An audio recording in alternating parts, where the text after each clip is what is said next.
Hey everybody, this is Dan back with another mortgage explainer, and today we're going to be asking a question: who is considered a first-time home buyer? So it really depends on who's asking the question, because in the eyes of mortgage companies, it'll be a different answer compared to just somebody off the street asking you, have you ever purchased a home before? So we're going to define who a first-time home buyer is when you're applying for a mortgage.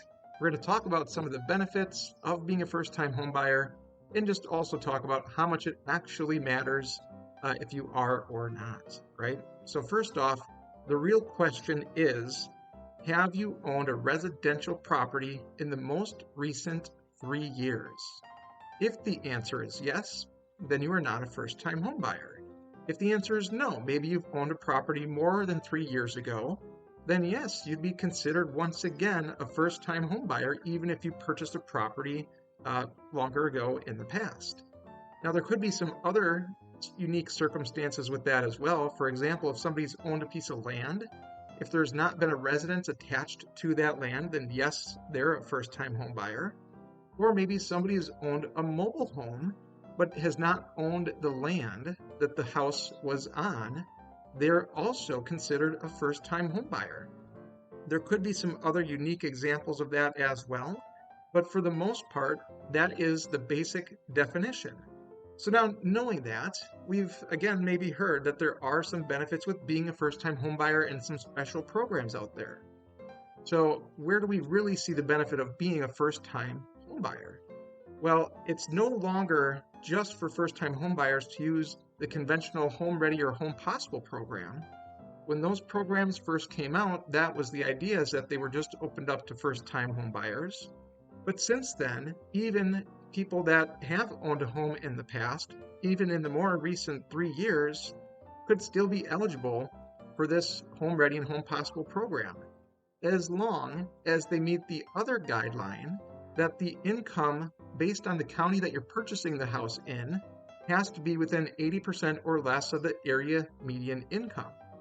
So if there is somebody, again, that whether you're a first-time home buyer or a repeat buyer, if your income is within 80% or less for the area median income of the county you're purchasing the house in, you will get benefits to that program.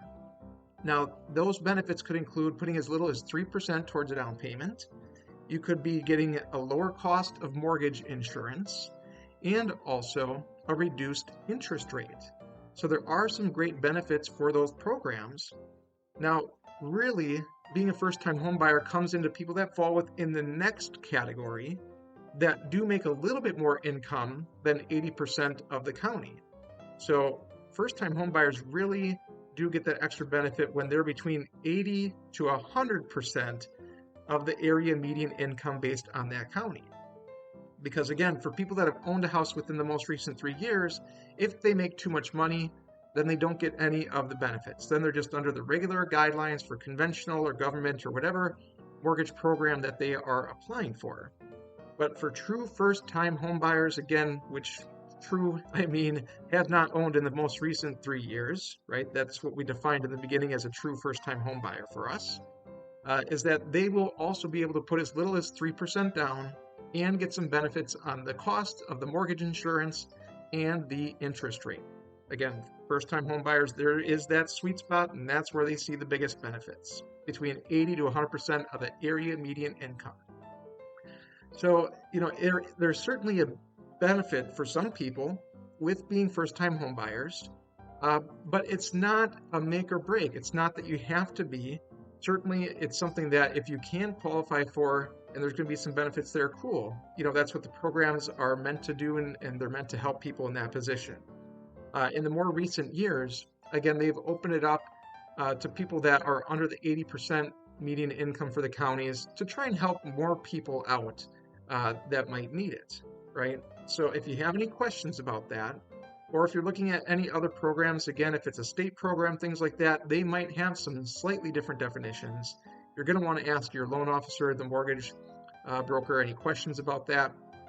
And of course, if you have any questions that I can help with, I'm available. You can reach out to me here anytime. Thanks again for stopping by. Hope you all have a great day.